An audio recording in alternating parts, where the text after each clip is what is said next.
soit manifesté dans les cieux. Oui, Seigneur, le ciel est illuminé par nos prières, car tu as dit un jour par ton ange à Corneille que ces prières sont parues comme un monument dans ton ciel, devant toi. Ma prière, Seigneur, encore dans ce lieu ce matin, pour que chacun de nous, que nous puissions, Seigneur, vraiment collaborer avec toi, pour que chacun de nous, nous puissions, Seigneur, rentrer un jour dans ta présence éternelle, dans ton royaume éternel, que ce soit ma prière ce matin, reçois-les comme un monument, Seigneur, quand nous l'avons chanté, nos prières illuminées dans les cieux. Merci, Seigneur.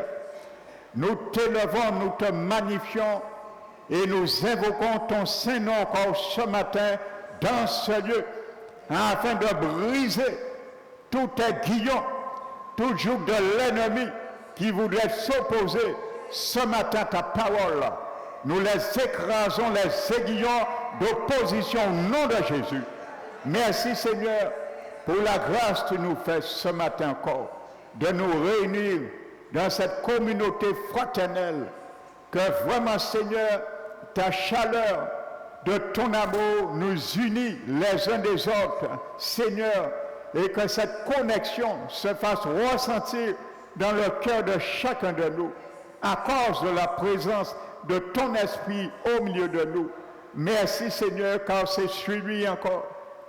Je m'appuie ce matin pour porter ton conseil, que tu mettes ton conseil dans ma bouche, Seigneur. Merci, je ne me retiens pas. Gloire, honneur, louange, magnificence qui te revient au siècle des siècles et dans toute la génération, Père, au nom de Jésus-Christ. Amen. Asseyez-vous, frères et sœurs. Donc, soyez les bienvenus. Amen.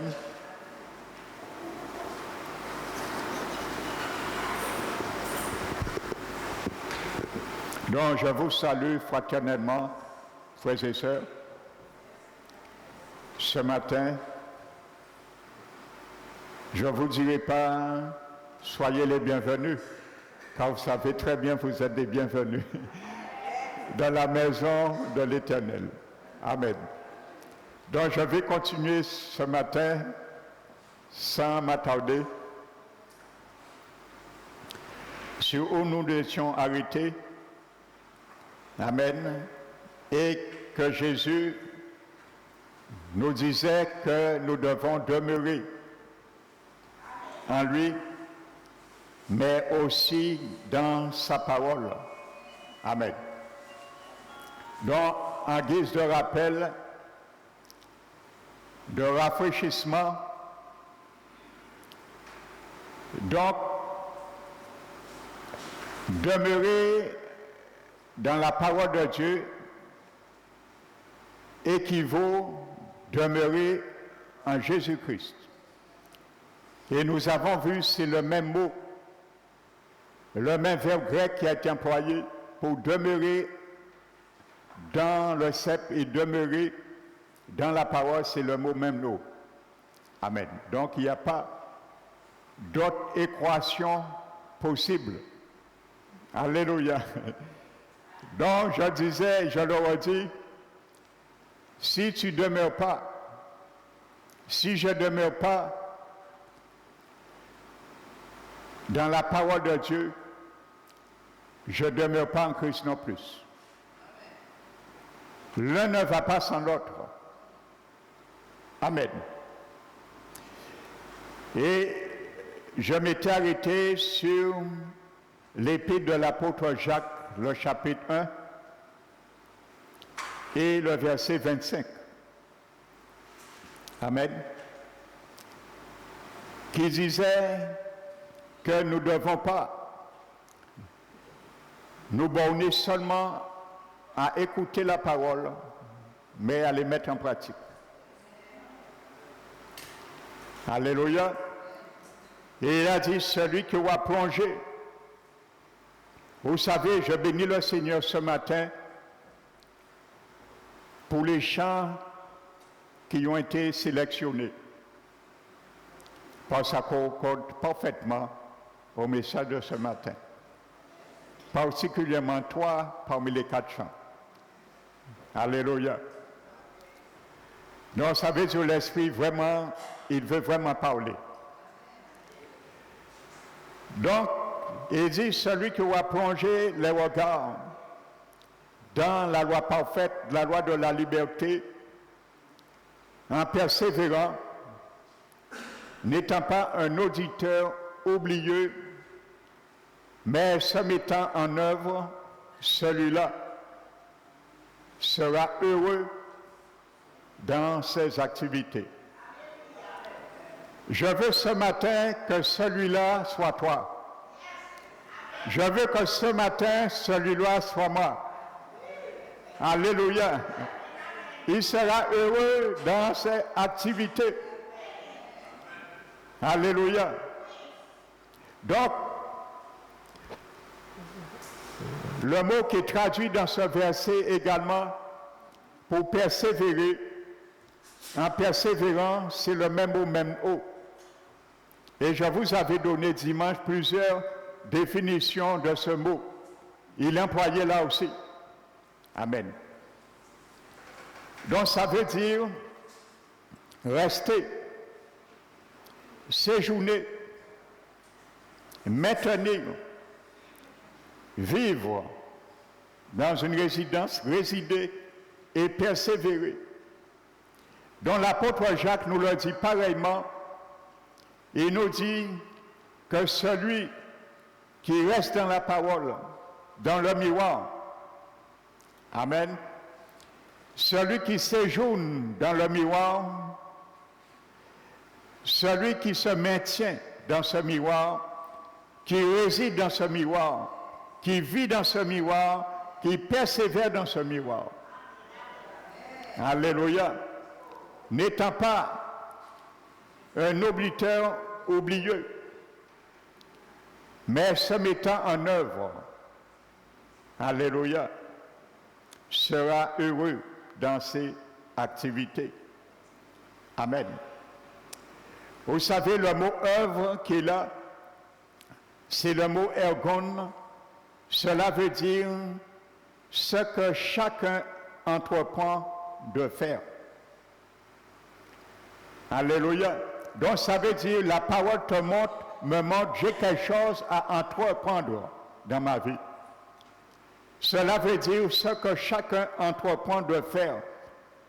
Ça veut dire aussi emploi, entreprise.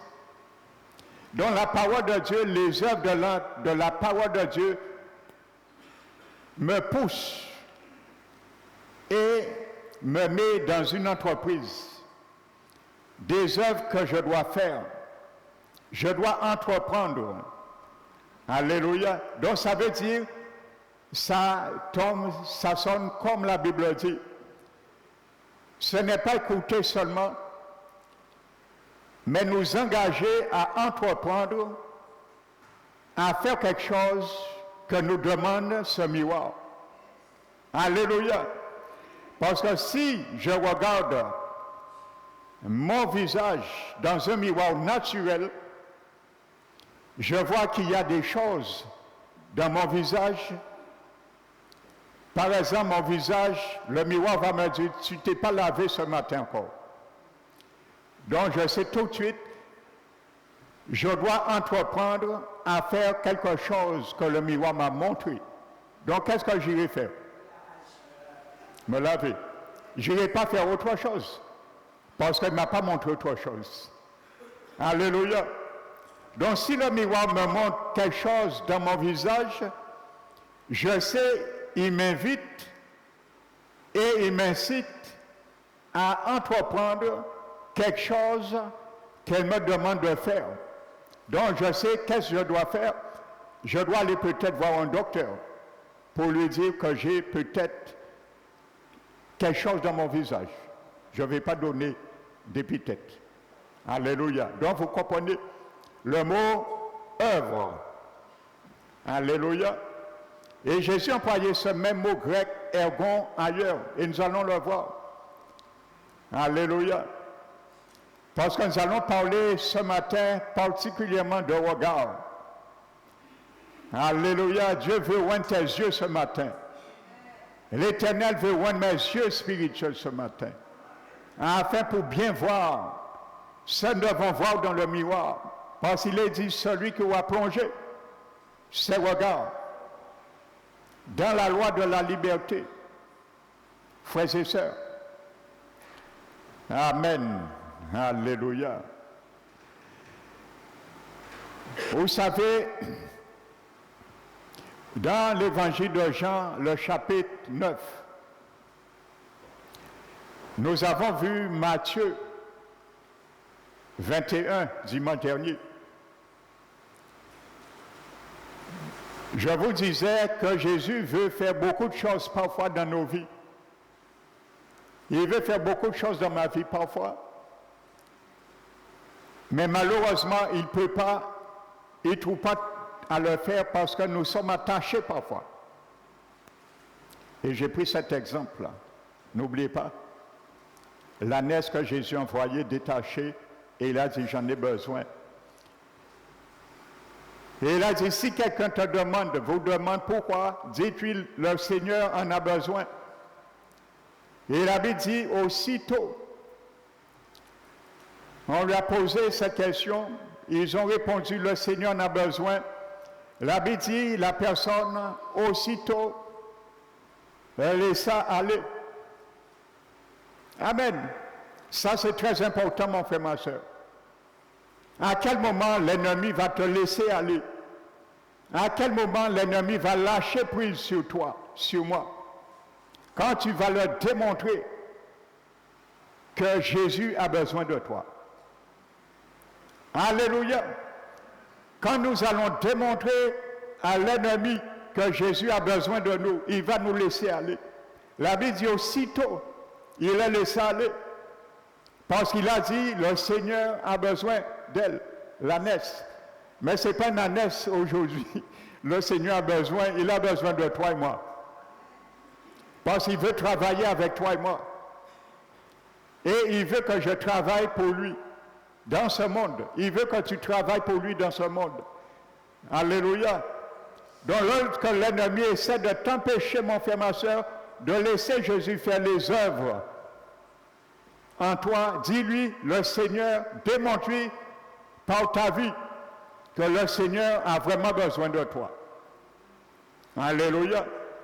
Si tu es brûlant pour le Seigneur, frères et sœurs, le monde va voir vraiment, le diable va voir aussi, le Seigneur a vraiment besoin de toi. Parce que tu t'es mis à sa disposition. Mais si tu es froid, tu ne peux pas dire le Seigneur a besoin de toi. Parce qu'il a dit, il vaut mille fois. Alléluia. Ne nous trompons pas entre l'eau chaude et l'eau froide. Alléluia. Le Seigneur utilise l'eau chaude, mais il vaut mille l'eau froide. Il a dit Apocalypse à l'église de Laodicée. Et il dit, ceux qui sont froids ou tièdes, je les vomirai. Alléluia.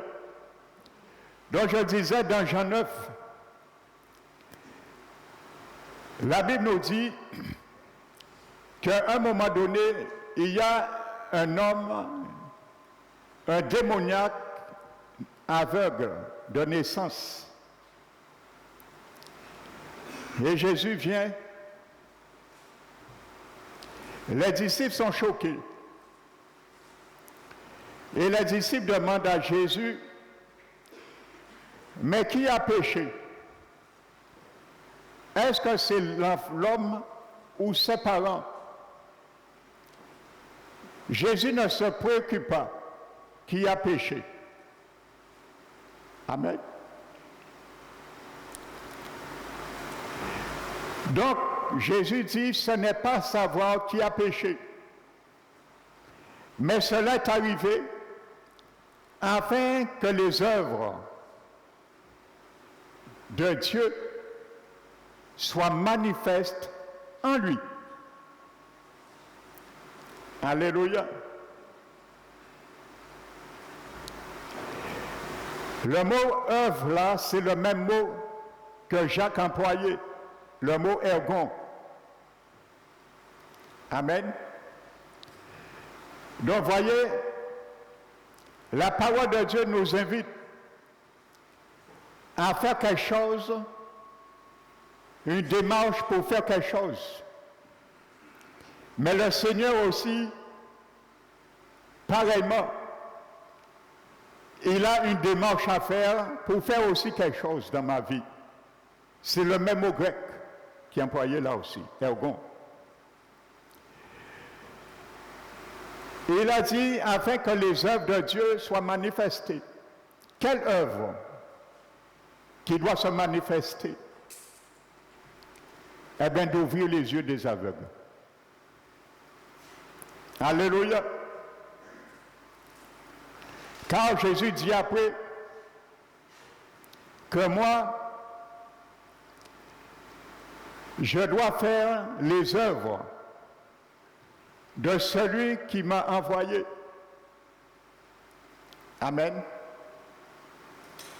Pendant qu'il est encore jour, car la nuit vient où personne ne peut travailler. Et il dit, pendant que je suis dans ce monde, je suis la lumière du monde. Alléluia. Jésus dit, pendant qu'il est jour, je suis venu faire les œuvres de celui qui m'a envoyé. Mais il fait ses œuvres pendant qu'il est jour. Ça veut dire que Jésus était ce jour, la lumière. Car il a dit que la nuit vient où personne ne peut travailler. Donc le Seigneur nous montre qu'il ne peut pas travailler et il ne travaille pas dans les ténèbres.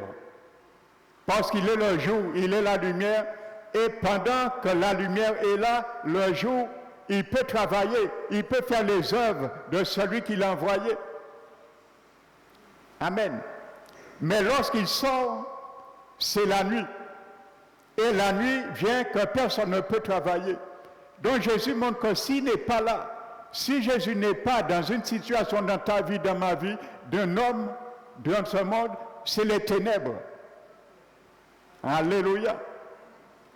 Et c'est là il a dit, pendant que je suis encore dans ce monde, je suis la lumière du monde. Alléluia. Vous savez, frères et sœurs, d'une manière générale, toute l'humanité, depuis leur naissance, est aveugle spirituellement. Tout le monde est né aveugle, spirituellement. Il n'y a aucun qui vient au monde, qui vient né et qui voit spirituellement. La Bible dit nous étions tous morts. Amen. Alléluia. Donc le Seigneur illustre spirituellement aussi un message à travers cet aveugle. Donc et Jésus est celui qui donne la vue aux aveugles spirituels aussi. Amen. Et ensuite, Jésus dit à ce jeune homme, il crache à terre, il fait de la boue. Amen. Qu'est-ce qui a rendu l'homme aveugle? Qu'est-ce qui a rendu Adam et Ève aveugles? La boue du péché. Parce que l'ennemi les a plongés. Nous avons vu la poussière. Le Seigneur, il veut relever ces serments. Amen. Donc Jésus va montrer, spirituellement aussi, il est l'antidote. Amen. Comme c'est la boue du péché qui nous a poussés aveugles spirituels, il va prendre et va faire de la boue l'antidote. Vous savez, lorsqu'il y a un virus et on veut combattre un virus, on fait un poison. Un sérum, c'est un poison, vous le savez, pour combattre un virus. Lorsque tu prends un vaccin, en quelque sorte, c'est un poison que nous prenons. Si nous, là, les gens sommes d'accord. Parce qu'on prend un anticorps, on prend le virus et on leur fait des tests pour que lorsque ça rentre en nous, il puisse immuniser notre système immunitaire. Alléluia. Donc le Seigneur aussi, il prend de la boue et pour retirer cet aveuglement spirituel, je parle spirituellement, alléluia, et il applique dans les yeux de cet aveugle. Amen. Et ensuite, il appliquait la boue, mais rien ne s'est fait. Il y a un message pour toi ce matin. Il y a un message pour moi ce matin. Car le Seigneur veut envoyer sa parole ce matin pour ouvrir nos yeux spirituels. Et il a dit à ce jeune homme, maintenant, va te laver au réservoir de Siloé. Et il avait dit, il va, il se lave, et lorsqu'il se lave, il se retourne et en voyant. Amen. Maintenant, ceux qui le connaissaient, en voyant ce miracle, ils disent, mais c'est pas cet homme qu'on connaît, ni aveugle. Une partie disait, c'est pas lui. C'est pas vrai ça, c'est pas lui. Et une partie disait, oui, c'est lui. Mon frère, ma soeur, je te dis quelque chose ce matin de la part du Seigneur. Laisse le Seigneur lui-même te convaincre d'y répondre à ceux qui t'interpellent. Réponds toi-même, si c'est toi ou pas. La Bible dit que le jeune homme vient lui-même et on lui pose la question. Et la Bible dit, c'est lui qui répond. Alléluia. C'est toi seul, mon frère, ma soeur, ce matin, qui pourra répondre si Dieu a ouvert ou pas tes yeux spirituels. Dans une situation, c'est toi qui dois répondre. Ce n'est pas les autres. Alléluia. Bien souvent, nous laissons les autres répondre à notre place.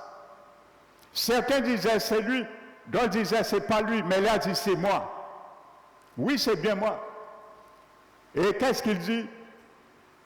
Il a dit, on lui a dit, mais comment ça peut se faire? Alléluia. Vous savez, il y a des gens qui ne croient pas au miracle.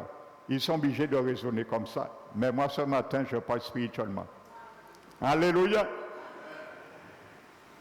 Le jeune homme a dit, l'homme qui s'appelle Jésus, alléluia, dit ce matin à celui qui est à tes côtés, il y a un homme dans ma vie, il s'appelle Jésus. Alléluia. Il y a un homme dans ma vie, il s'appelle Jésus. Il a dit, l'homme qui s'appelle Jésus m'a dit, alléluia. Il a pris de la boue et il a oint mes yeux. Amen. Alléluia. La Bible dit que Jésus cracha, il fait de la boue et il applique la boue sur les yeux du bonhomme. Mais le bonhomme donne une précision. Il dit, celui qui s'appelle l'homme, qui s'appelle Jésus, a pris de la boue et il a oint mes yeux. Amen. Et il m'a dit, va te laver. Ce que j'ai fait, et je vois. Alléluia. Amen. Frères et sœurs. Alléluia. Le mot qui est traduit par oint dans ce passage, c'est le mot épécréo. Cela veut dire étendre sur. Oindre quelque chose sur une autre. Ça veut dire étendre quelque chose sur une autre. Écoute bien. Alléluia.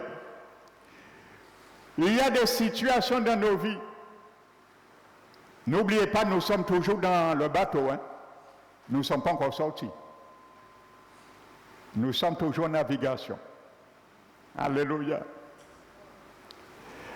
Vous savez, il y a des situations parfois dans nos vies. Ça peut être quelque chose. Mais le Seigneur veut le remplacer par quelque chose d'autre. Donc, c'est pour cela il va nous oindre. Alléluia. Sa parole est une onction. Alléluia.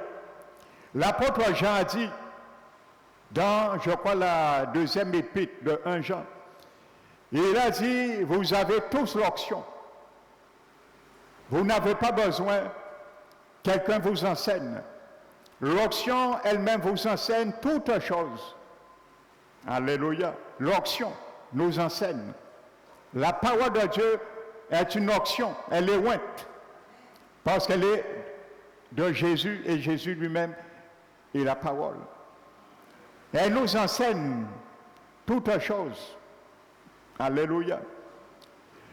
Donc le Seigneur, spirituellement, lorsqu'il veut oindre nos yeux spirituels, il veut apposer quelque chose sur quelque chose qui est déjà pour l'enlever.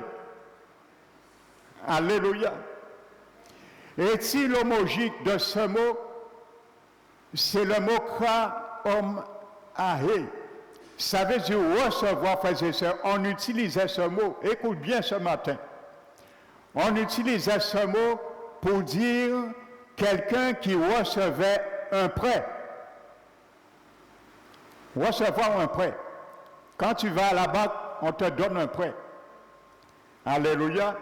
On utilisait ce mot pour emprunter, faire usage d'une chose. Alléluia. Donc la Bible dit ce mot qui est traduit par oint. C'est comme un emprunt, un prêt, usage d'une chose. Mais l'aveugle n'a pas fait usage de la vue dont il était oint pour cela avant quoi? Jésus l'a oint. C'est comme si le Seigneur nous donne un prêt, mais il ne peut pas toucher ce prêt. Vous savez, quand tu vas à la banque, tu souscris un prêt. On te valide le prêt. Mais tu ne peux pas toucher le prêt tant que tu n'as pas fait encore ta signature. Ce jeune homme ne pouvait pas toucher ce prêt sans que ça soit validé dans le réservoir de Siloé. Alléluia. Le Seigneur lui a donné la guérison. La solution était là, dans l'onction. Mais il fallait qu'il continue à obéir et aller se laver. Et c'est là qu'il a touché l'emprunt, le prêt. Le Seigneur lui avait donné pour ses yeux. Alléluia. Amen. Est-ce que tu comprends ce matin cela? Chaque situation dans ta vie, chaque situation dans ma vie, considère c'est comme un prêt, un emprunt de l'Éternel. Mais tu peux la toucher à la mesure il te sanctionne à faire ce que tu dois faire. Alléluia. La parole est une onction en toi, en moi. Elle ne fera jamais rien, même si l'onction est là, l'onction n'agira pas sans l'obéissance. Comprenons ça aujourd'hui. C'est pour ça qu'il y a beaucoup de serviteurs aujourd'hui, entre parenthèses, lorsqu'ils voient que le sensationnel ne les anime pas, ils sont obligés à recourir à des sciences occultes, parce que ça va vite, et ça vient du diable. C'est normal, les choses du diable vont vite, mais c'est pour te précipiter sur l'autoroute de l'enfer sans embouteillage. C'est pour ça que ces choses vont vite. Parce que l'onction, tu peux avoir l'onction. Mais pour que l'onction puisse agir, il faut l'obéissance. Alléluia. Pour qu'il puisse agir. Alléluia. Amen.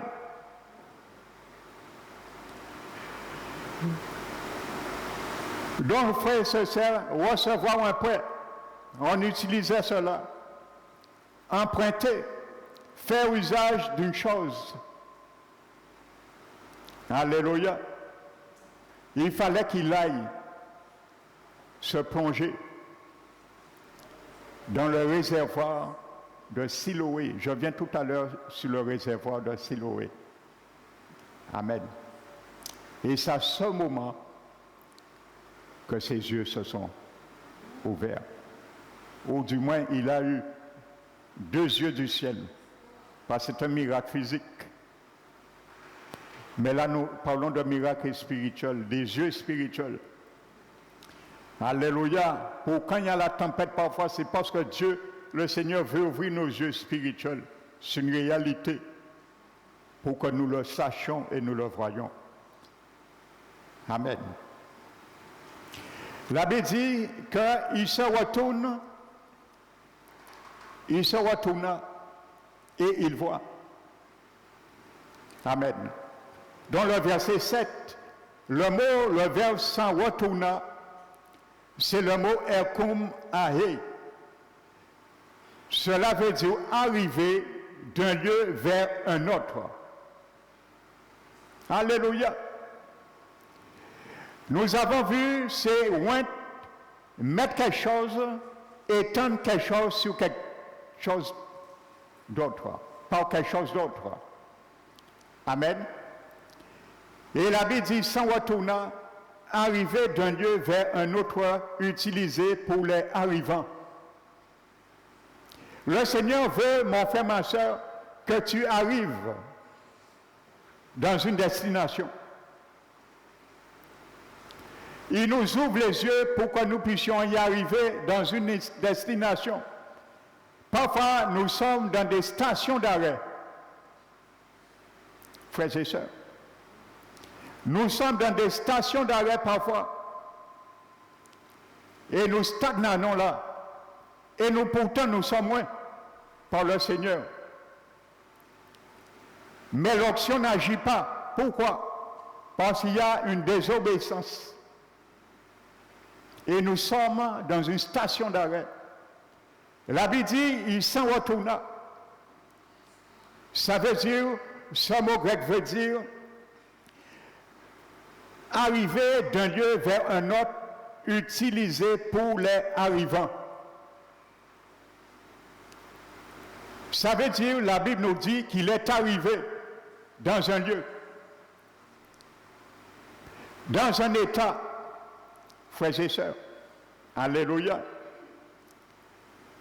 Ça veut dire aussi aller suivre quelqu'un. Suivre quelqu'un.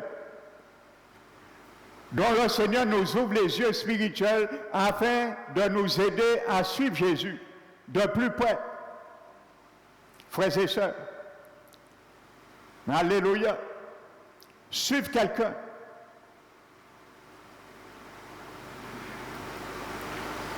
Ça veut dire suivre quelqu'un, c'est-à-dire devenir adhérent, disciple. Cela veut dire conduire ou ordonner sa propre vie Alléluia. Frères et sœurs, conduire ou ordonner sa propre vie. L'onction du Seigneur est là pour cela, lorsqu'il nous ouvre les yeux. Du spirituel. Frères et sœurs, quand il y a la tempête, l'agitation, parfois le Seigneur veut nous ouvrir les yeux, afin que nous puissions voir et ordonner nos propres vies, poursuivre et suivre le Seigneur. Cela veut dire synonyme, un autre mot qui est synonyme, c'est le mot pario hom hahe. Cela veut dire poursuivre le voyage qui a été commencé. Alléluia. Poursuivre le voyage qui a été commencé. Tu as commencé un voyage un jour avec Jésus. J'ai commencé mon voyage un jour avec Jésus. Nous nous sommes arrêtés. La Bible dit pour continuer, poursuivre le voyage qui a été commencé. Continuer son voyage. Voici ce que ça veut dire, frères et sœurs. Alléluia. Amen.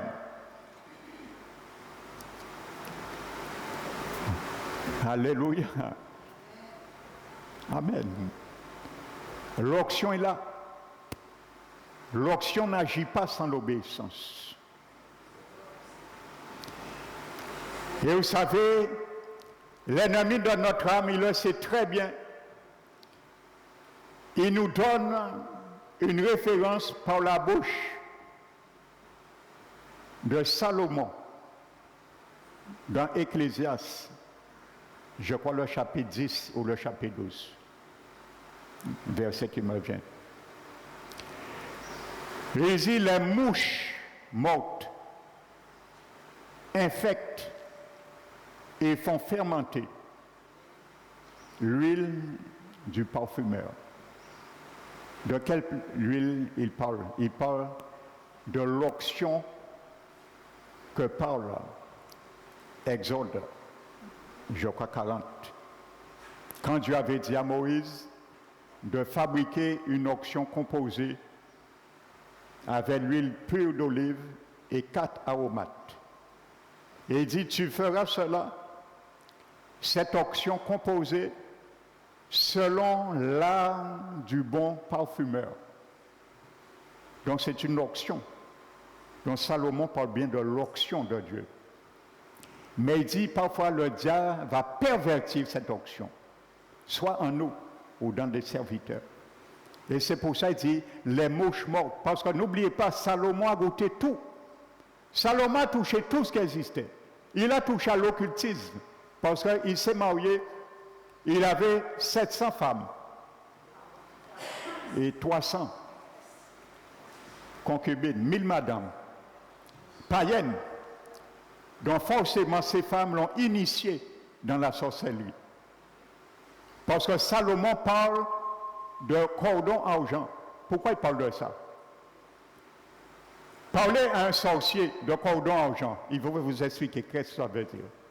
Vous avez le cordon argent dont parle Salomon, c'est quoi? Lorsqu'un sataniste ou un sorcier il quitte son corps le soir pour aller tuer quelqu'un avec son esprit, on appelle ça la projection astrale. Ils vont vous expliquer, lorsqu'ils font ça, puisqu'ils vont distancer leur corps qui est sur leur lit, il y a un cordon qui relie leur esprit et leur corps, parce que même s'ils quittent leur corps, leur esprit, mais leur vie est toujours possible. La vie n'est pas totalement exténuée. Et il vous dit que ce cordon, c'est un genre de fil cordon qui fait élastique, qui ne s'éclate pas. Et la couleur est argent. Comme Salomon, pourquoi Salomon parlait de ça? Et c'est censé vous dire, lorsque le cordon est coupé, à ce moment vous êtes mort. Et c'est pour ça qu'ils peuvent retourner après leur esprit dans leur corps. Mais entre-temps, ils ont tué quelqu'un dans son sommeil. Et ils sont retournés. Et le lendemain, les docteurs vont dire, ils vont faire l'autopsie, ils vont dire cette personne a eu un arrêt cardiaque. Pendant 6 ans, c'est un monde qui tuait et personne n'est venu connu. Amen. Donc pourquoi Salomon parle de ça?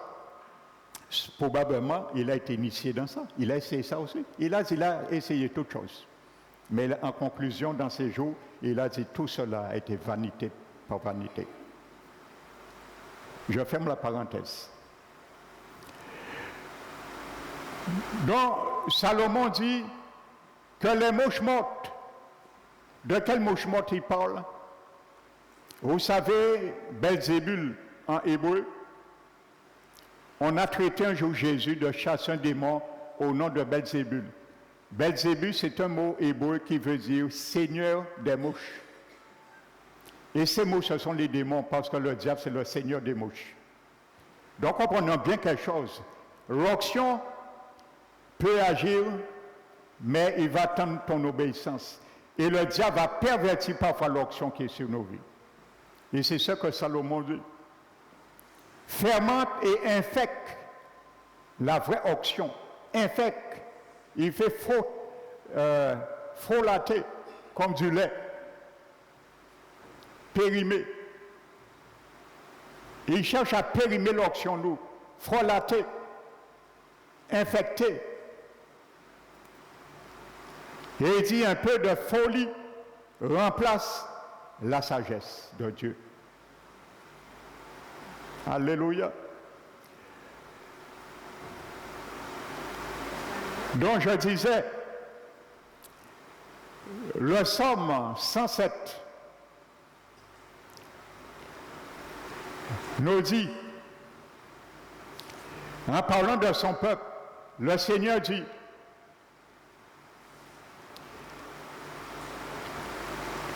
alléluia, il dit, les insensés, par leur conduite coupable et par leur iniquité, se sont rendus malheureux. Amen. Et ils touchaient même déjà aux portes de la mort. Il y a un témoignage qui me vient, je vais vous le donner tout à l'heure. Ça me vient là. Je termine sur ça. Donc la Bible dit, ils touchaient déjà aux portes de la mort. Mais dans leur détresse, ils criaient à l'Éternel. Vous voyez, le Seigneur permet dans nos détresses parfois, c'est pour crier à l'Éternel. Et parfois, malheureusement, beaucoup ne crient pas à l'Éternel. Et ils continuent à s'enfoncer dans les portes de la mort. Dans leur détresse, ils criaient à l'Éternel. Et la Bible dit, l'Éternel vient. Il les délivre de leur angoisse. Il les fait échapper de la fosse. Comment il les fait échapper et sortir dans la fosse? Parce qu'ils ont plongé leurs yeux spirituels dans le réservoir de Siloé. Alléluia! Siloé, frères et sœurs, en grec veut dire envoyé. Envoyé. Voici ce que ça veut dire Siloé. Et le psaume 107 dit, qu'est-ce que Dieu fait? Il envoya sa parole et il a guéri. Siloé, envoyé. Alléluia. Donc, quand Jésus nous montre, il a dit à ce jeune homme, va te laver dans le réservoir, va te laver dans ma parole. Et tu verras, spirituellement.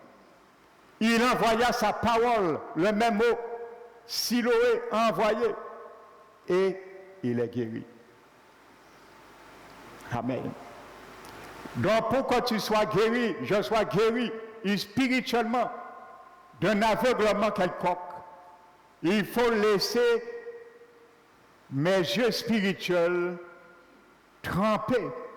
Laisser la parole qui a été envoyée pour moi, ma situation, rentrer dans mes yeux spirituels pour que je puisse voir dans l'état où je suis.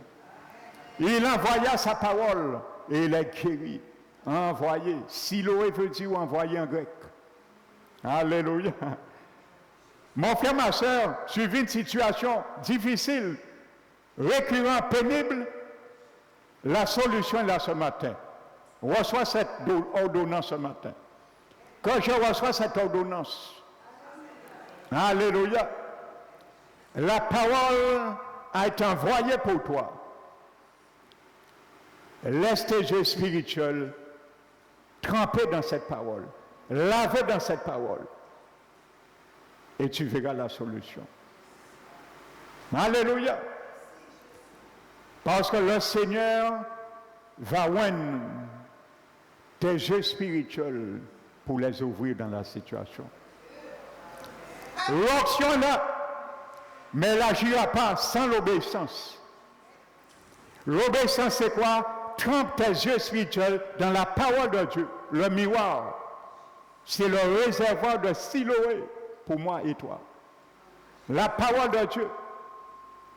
Quand la Bible dit celui qui aurait plongé ses regards dans la loi de la liberté, la loi parfaite, ça veut dire que tes yeux spirituels doivent être baignés, trempés, lavés dans la parole, réservoir, Siloé, envoyé, parce que la parole est envoyée pour cela. Alléluia. Amen. Pour que tu vois, je vois clairement dans la situation. Il y a beaucoup d'enfants du Seigneur, ils ne voient pas l'aboutissement de quoi que ce soit dans leur vie. Parce que la parole est là, la parole est lancée, mais ils ne veulent pas se baigner dans la parole. Jésus a dit à ce jeune homme, je te oins, mais tu n'es pas encore guéri. Il faut aller te tremper, je dirais, dans ma parole. Réservoir de Siloé, une image de la parole de Dieu. Ça veut dire envoyer. La Bible nous dit, il envoya sa parole, frères et sœurs, et il est guéri. Alléluia. Jésus avait, je pense, en tant que Dieu, homme, il avait en mémoire et en pensée le psaume 107. Lorsqu'il a dit à ce jeune homme, va te laver maintenant au réservoir de Siloé. Alléluia. Amen. N'oubliez pas, dans Matthieu 5, Jésus a dit, vous êtes la lumière du monde. Amen. Il a dit, vous êtes le sel de la terre. Vous êtes la lumière du monde. Et il a dit, on ne met pas une lampe sur un boisseau. Amen. Mais on met la lampe sur un chandelier pour qu'il éclaire ceux qui sont dans la maison. Et il dit, vous êtes la lumière du monde. Alléluia. Parce qu'il a dit, une ville sur une montagne doit être vue. Il parle des chrétiens. Alléluia. La Bible dit que l'esprit de l'homme est la lampe de l'Éternel. Quand l'Esprit Saint vient en moi, quand l'Esprit vient en toi, le jour de notre nouvelle naissance, il allume cette lampe. La lampe, c'est mon esprit. Et la Bible dit, il descend et il éclaire tous les entrailles. Par la nouvelle naissance, mon esprit qui est ma lampe est allumé parce qu'elle était morte, elle était éteinte. C'est là que je vous dis, toute personne née spirituellement morte et aveugle. Parce que leur lampe, leur esprit est mort, éteint vis-à-vis de Dieu, coupé de Dieu. C'est ça la mort spirituelle. Quand nous sommes nés de nouveau, cette lampe est allumée par la puissance du Saint-Esprit. Alléluia. Et maintenant, spirituellement, nous voyons. C'est pour ça que Jésus nous dit qu'il y a ses disciples et il nous dit, nous sommes la lumière du monde. Parce que le monde, leur lampe est éteinte. Mais notre lampe est allumée. C'est pour cela qu'il ne faut pas le mettre sous le boisseau. Il ne faut pas te cacher que tu es chrétien. Il ne faut pas cacher tes œuvres, mes œuvres, mais il faut le mettre et pour que les gens voient, frères et sœurs. Et cherche aussi à briller comme nous devons briller. Mais Jésus a dit aussi que si votre lumière devient ténèbres, combien sera grand vos ténèbres? Alléluia. Donc parfois, nous avons bien besoin que Jésus oigne aussi nos yeux spirituels. Lorsque parfois nous avons tendance à éteindre cette lumière et devenir ténèbres ou sombrer vers la ténèbre ou l'obscurité. Donc nous avons besoin que Jésus aussi, il ne va pas prendre de la boue, mais il a besoin aussi de oindre nos yeux spirituels par l'obéissance de sa parole, frères et sœurs, afin que nous puissions briller. C'est ça, ça veut dire la parabole des 10 vierges. Hein? C'est ceux qui avaient été nés de nouveau et ceux qui ne l'ont pas été. Donc ce n'est pas mon sujet aujourd'hui. Donc c'est la réalité, c'est une question de lampe, allumée et éteinte. Frères et sœurs. Amen. Je disais quelque chose, un témoignage qui me vient là. Je ne sais pas pourquoi je vais donner ce témoignage. Je n'avais pas prévu, ça m'est venu comme un flash. Je le dis parce que cette personne n'est plus avec nous, elle est déjà décédée. Donc c'est pour ça, si elle était encore vivante, même, je n'aurais pas donné, mais elle est décédée. C'est une sœur qui était chez nous. Et c'est une sœur qui était voyante. Elle était gardienne des affaires avant de se convertir. Et donc j'étais son père spirituel. Donc elle était ici des années. Vous savez, ça fait des années elle avait arrêté pour bien vous montrer la confirmation du cordon argent. Ça, je viens vous expliquer. Et le frère t'a dit, c'est de quoi je parle. Parce qu'il je l'ai sollicité à maintes reprises pour vraiment faire la délivrance sur cette personne. Des années passées, elle avait toujours cette tendance. Et un jour, elle est venue me voir et elle me dit, pasteur, il faut que tu reviennes chez moi ou à ma maison, tout ça. Et vous savez, c'était un mercredi matin. Je l'ai donné l'entretien ici. Et à cette époque, on avait l'enseignement le mercredi, le soir. Il n'y avait pas encore suspendu l'enseignement, on avait l'enseignement. Et je lui pose une question. Je lui dis, écoute ma soeur, est-ce que tu as arrêté définitivement de faire la projection astrale? Et elle m'a dit, peut-être, je ne sais pas, peut-être je fais encore ça sans me rendre compte. Donc, est-ce qu'elle m'a voulu me dire la vérité cachée ou pas? Je ne sais pas. Mais je lui ai posé la question. Ce même mercredi, nous avions, et ceux qui étaient là peuvent témoigner cela parce que vous avez vu ça. Le soir, dans l'enseignement, je portais, je ne sais pas sur quel thème, mais à un moment donné, j'ai parlé de ce verset de Salomon. Et pendant le message de l'enseignement, le même jour, je dis que Salomon faisait probablement la projection astrale parce qu'il a parlé de cordon argent. Eh bien, ça a été confirmé.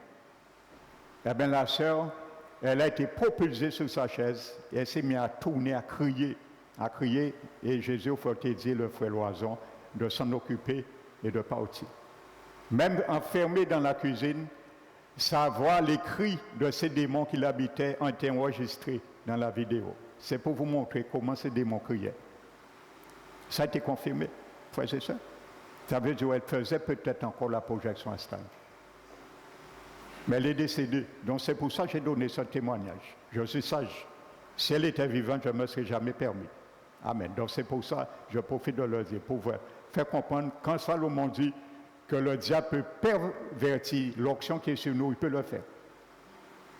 Par diverses manières. Alléluia.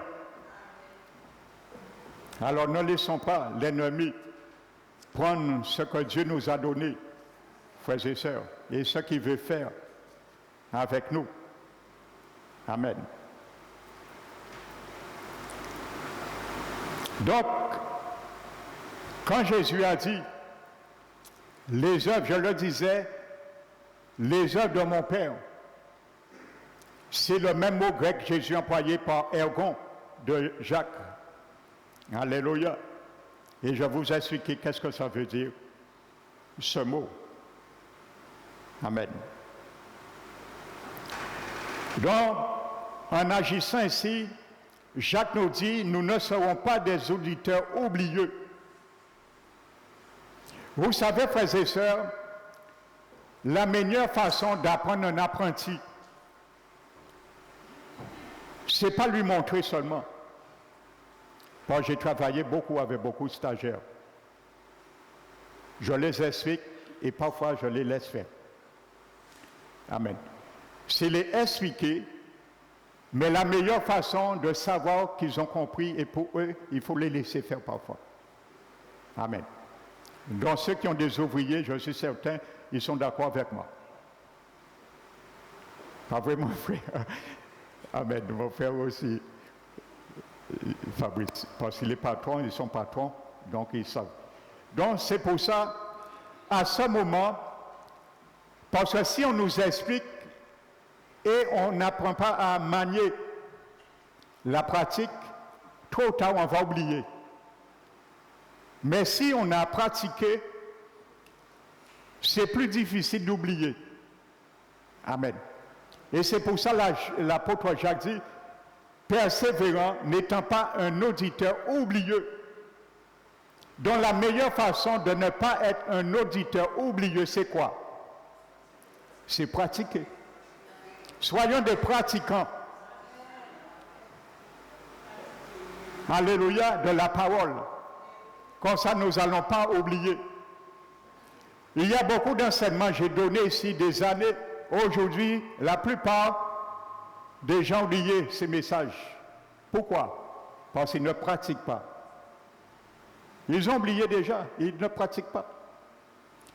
Si nous avions pratiqué, essayons de pratiquer ce que nous entendons de la part du Seigneur. Même si des années passent, nous ne serons pas des auditeurs oublieux.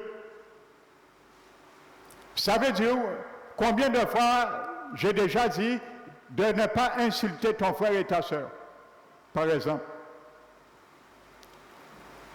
Mais comme nous n'avons pas mis ça en pratique, nous continuons à le faire. C'est normal parce que nous avons oublié cela.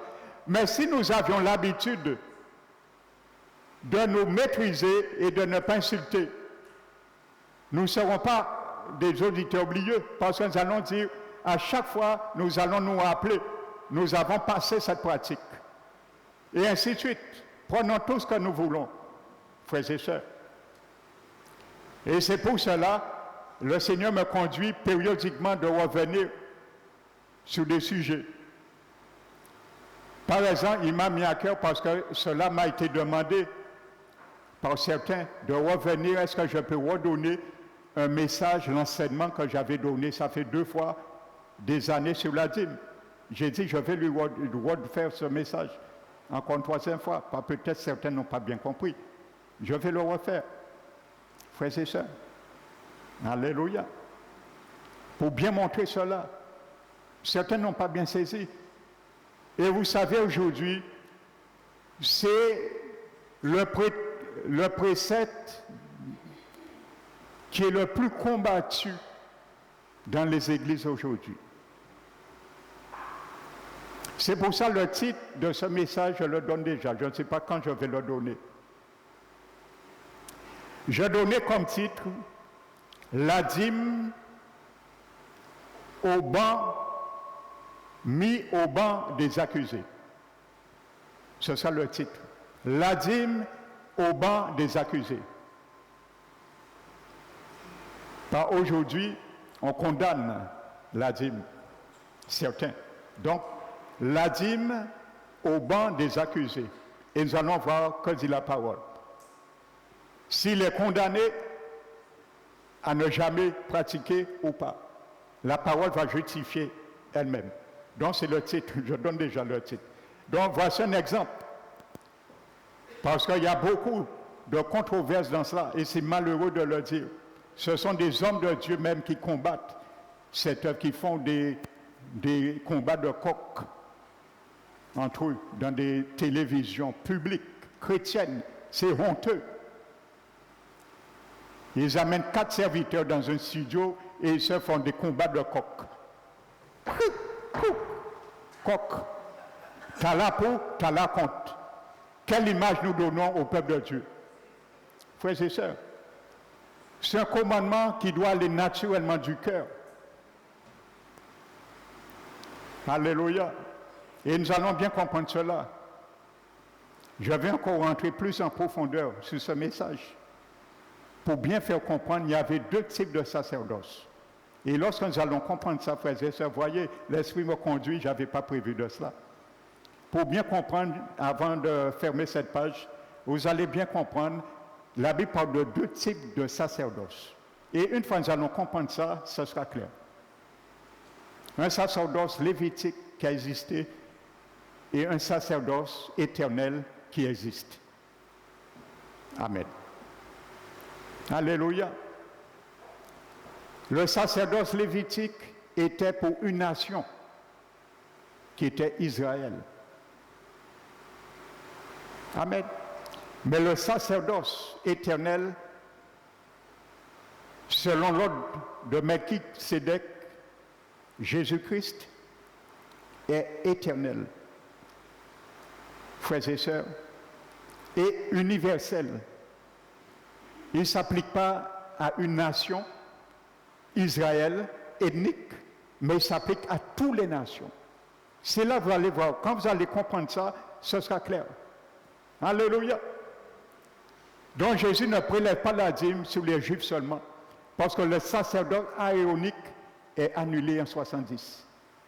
Mais Jésus relève la dîme sur toutes les nations, parce que son sacerdoce est universel, et c'est là que nous allons comprendre. Entre les Juifs de cette alliance sacerdotale avec Yahweh ou Jéhovah, mais l'alliance et le sacerdoce que nous sommes contractés aujourd'hui avec Melchisédek, lors de Jésus, c'est selon Héléon. C'est 2 choses différentes. Je vais vous expliquer cela. Amen. Trop de débats. C'était la loi, c'était là, des serviteurs qui sont en train de combattre ce précepte. C'est malheureux, c'est attristant, c'est honteux de le dire, à mon égard. Donc je ferme la parenthèse. Donc c'est pour montrer la meilleure façon de comprendre, de ne pas être oublié, c'est de pratiquer. Alléluia. Amen. Donc c'est ça.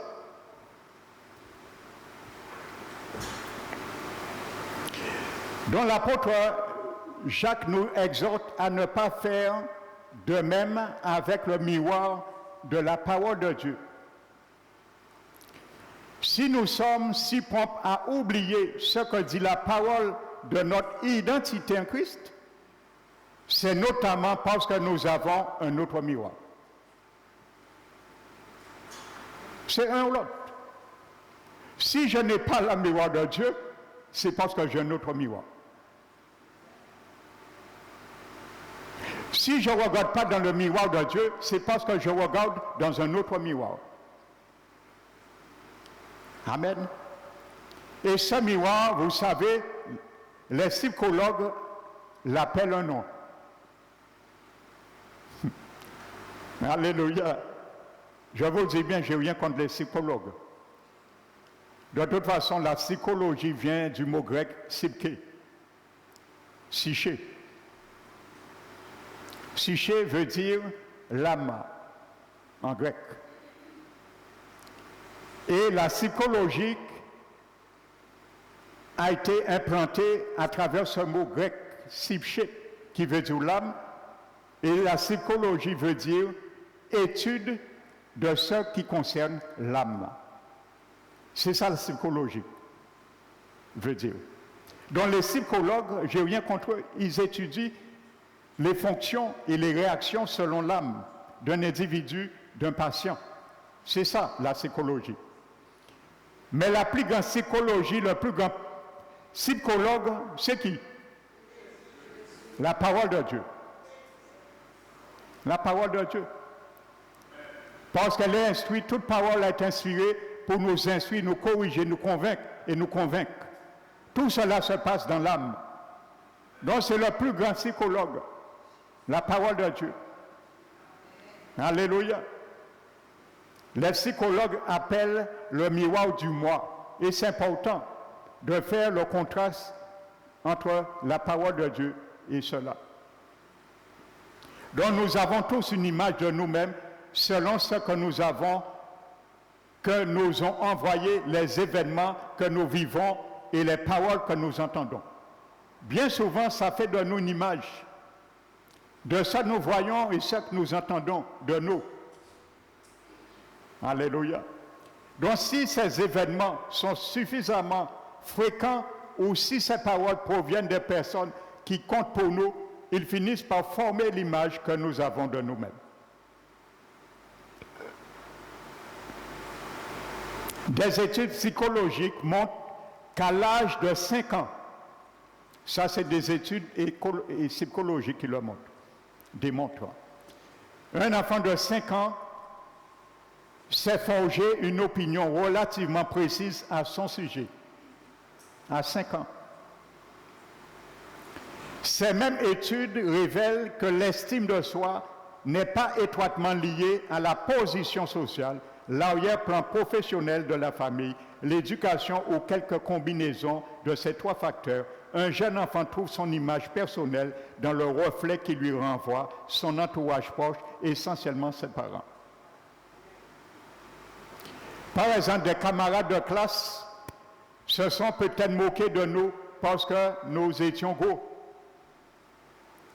Ou un de nos parents nous a dit que nous n'étions pas désirés et que nous étions stupides. Il se peut que nous ayons été victimes de maltraitance ou de sévices. Tout ce que nous avons entendu ou expérimenté contribue à créer notre image personnelle et devient notre miroir.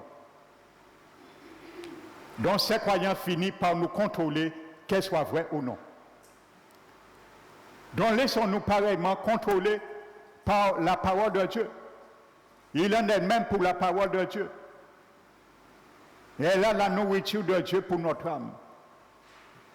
Donc, comme la psychologie le défie, et spirituellement, calquons-nous aussi sur cela. La manière que nous voyons les frères et sœurs dans la parole vivre, la manière que nous voyons, à chaque fois nous entendons, la manière que nous entendons la parole d'une façon ou d'une autre, ça doit faire aussi notre image. Créer une image et faire de nous un vrai enfant du Seigneur, un vrai disciple. Parce que là, Jésus a dit, Jean-Louis, n'oubliez pas, il a dit aux pharisiens scribes qui venaient de se convertir. Et il a dit, ceux qui ont cru, qui sont devenus chrétiens, en quelque sorte, et il dit, si vous demeurez dans ma parole, vous êtes vraiment mes disciples. Ce n'est pas si vous avez accepté mon sang. Ce n'est pas parce que si vous avez m'accepté en tant que sauveur et Seigneur, oui, il faut le faire. C'est le point de départ. Mais il dit, si vous demeurez dans ma parole, ce n'est pas parce que j'ai accepté Jésus un jour comme mon sauveur Seigneur, je suis un disciple. Frères et sœurs, un vrai disciple, c'est celui qui demeure dans la parole. Il reste dans la parole. Que ça va bien ou pas, il reste là. Parce qu'il se baigne dans le réservoir de Siloé. Envoyé. Alléluia. Nous ne comprenons pas une situation dans nos vies. Disons comme un peuple, Dans leur détresse, ils criaient à Dieu. Disons, Seigneur, envoie-moi une parole dans mes yeux, dans mon cœur, afin que les yeux de mon cœur soient illuminés et que je vois. Alléluia. Le Seigneur te dira, tu entendras la voix du Saint-Esprit, j'entendrai la voix du Saint-Esprit dans mon cœur. Il dira, voici, tu l'as demandé, reçois ma parole, je l'envoie, baigne-toi dessus. Il envoya la parole et il est guéri. Envoyé, Siloé envoyé. Alléluia. Mais parfois le Seigneur envoie la parole, nous avons la parole en masque. Alors c'est normal, nous restons dans la situation. Seigneur, envoie-moi une parole, car tu as envoyé une parole et tu les as guéris. Tu as envoyé l'aveugle né dans la source de envoyer, alors je vais aussi voir. Il t'envoie la parole, mais tu laisses la parole, tu donnes un laisser-passer. Et tu dis, tu ne vois pas. Frères et sœurs, soyons vrais avec notre Seigneur. Alléluia.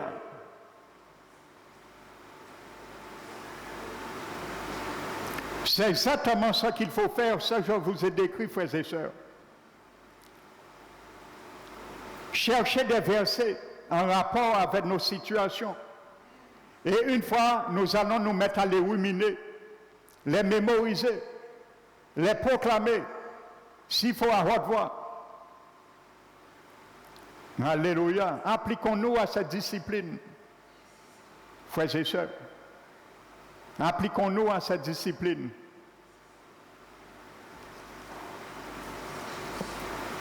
Amen. La parole de Dieu, elle est une source de lumière. Jésus a dit, je suis venu, il faut que je fasse les œuvres de celui qui m'a envoyé. Pendant qu'il fait jour. Alléluia. Mon frère, ma soeur, nos yeux spirituels ne seront jamais ouverts sur une situation si nous n'invitons pas Jésus ou la parole dans la situation. Pendant qu'il fait jour, ça veut dire le jour, Jésus montre clairement que c'est lui-même. Et la nuit, c'est lorsqu'il part. Alléluia.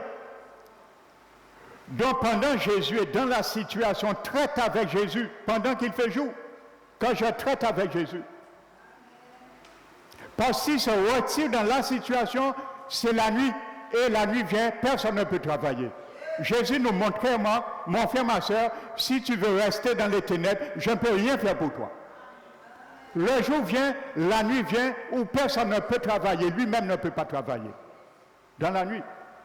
Il est le jour, il est la lumière, il ne travaille pas dans les ténèbres. Alléluia. Et il a dit après le verset suivant, tant je suis dans ce monde, je suis la lumière du monde. Il parlait bien sur lui, le jour c'est lui. Et la nuit, c'est lorsqu'il se ôte. Et c'est pour cela, pendant qu'il est là, il a dit que l'aveugle est né volontairement, Dieu a permis cela, c'est pour que les œuvres, ce qu'il invite Jésus à faire, je vous ai donné le mot ergon, frères et sœurs, Jésus va entreprendre une démarche d'une action qu'il doit faire de la part du Père, c'est pour qu'il puisse le faire. C'est arrivé. Donc à chaque situation, c'est une œuvre que Jésus veut faire dans ma vie, veut faire dans ta vie. Alléluia. Il veut le faire, mais c'est le même mot grec qui est employé pour toi aussi et moi. Nous avons la même démarche à faire, frères et sœurs. Amen. Quand le Seigneur nous demande à faire quelque chose pour qu'il ouvre nos yeux spirituels, allez nous laver dans sa parole.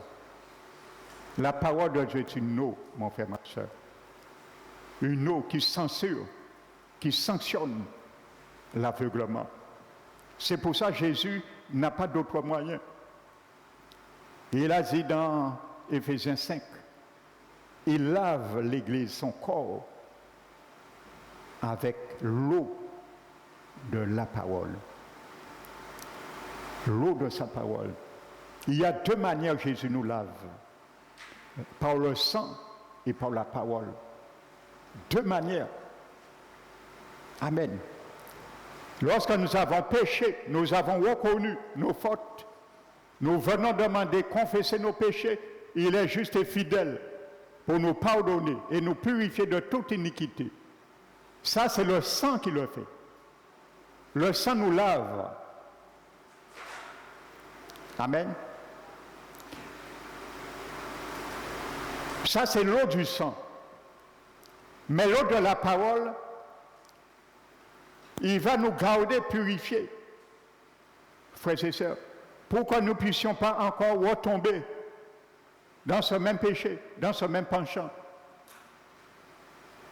Mais si nous tombons, l'eau de la parole ne peut rien faire. Lui, il est là pour nous purifier, nous empêcher de tomber. Il nous prévient. La parole, l'eau de la parole, frères et sœurs, est préventif. C'est un vaccin, si je peux dire. Mais le sang, l'eau du sang est curatif. C'est lorsque le mal est fait. C'est un sérum. Alléluia. Frères et sœurs, les deux. Alors nous avons pour pleinement cru Jésus. La seule chose, ne faisons pas la grâce de Dieu une dissolution. Ça, le Seigneur n'aime pas ça. De vivre selon le péché. Le Seigneur n'aime pas cela, frères et sœurs. Que ce matin, on reçoit cela. Lorsque nos deux yeux spirituels n'est pas suffisamment ouverts sur une situation, disons, Seigneur, envoie ta parole qui convient. Parce que tu envoies ta parole et tu guéris. Afin de guérir mon cataracte spirituel. Il y a des cataractes physiques, mais il y en a spirituels aussi. Alléluia. Et le Seigneur enverra une parole. Il nous enverra dans une parole. Alléluia. Et cette parole, l'Esprit Saint va nous conduire à nous tremper et à nous laver dans cette source.